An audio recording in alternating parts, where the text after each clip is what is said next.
Ça fait bientôt, je sais pas, je compte plus, mais ça fait plus de 10 ans tassé qu'on est ensemble, entraîneur-entraîné. On vit quasiment une grande partie de l'année ensemble et on le surnomme papa maintenant parce qu'il s'occupe très bien de nous, il prend soin de nous. Il essaye de toujours tirer du positif, quelles que soient les courses ou les séances d'entraînement. Du coup, ça nous permet à nous de garder confiance. Bien joué, gamin. Solide, hein. Pas manqué grand-chose. Hein.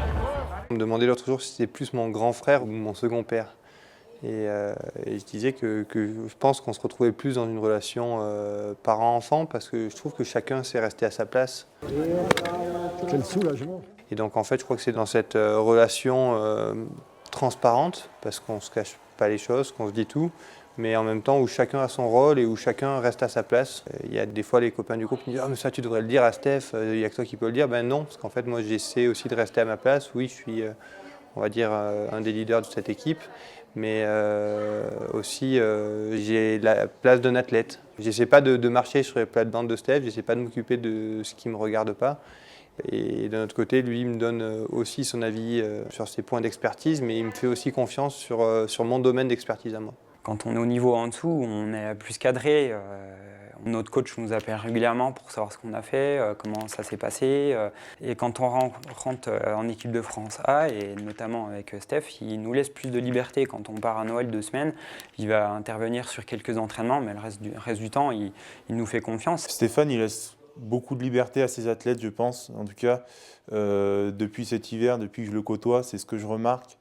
Même durant l'été, je m'entraîne souvent avec Martin, Simon Fourcade, et je remarque qu'ils ils font tous des séances différentes. Et je pense que Stéphane, justement, il sait que ses athlètes sont assez intelligents pour s'entraîner de leur propre manière. Cet après-midi, impératif vélo, 30 minutes, 3 x 10. Aujourd'hui, quand Stéphane me conseille quelque chose sur l'entraînement, c'est son domaine d'expertise à lui. C'est grâce à lui aussi que j'en suis arrivé là, grâce à sa planification, grâce à la confiance qu'il a placée en moi. À partir du moment où je place ma confiance dans quelqu'un pour m'entraîner, je suis transparent avec lui, je suis ouvert. Je lui dis ce qui me convient et ce qui ne me convient pas. Mais par contre, quand il y a un choix qui se fait à la fin, j'écoute ce choix-là, sinon je vais m'entraîner tout seul. Quand je le vois avec la banane sur le bord de la piste sur des courses comme RuPauling, où on fait 3 dans les 4 et le dernier français qui est 11e, ça c'est des courses qui vivent vraiment fort. Et, il ne nous le dit pas forcément, mais il est vraiment très heureux. On est content!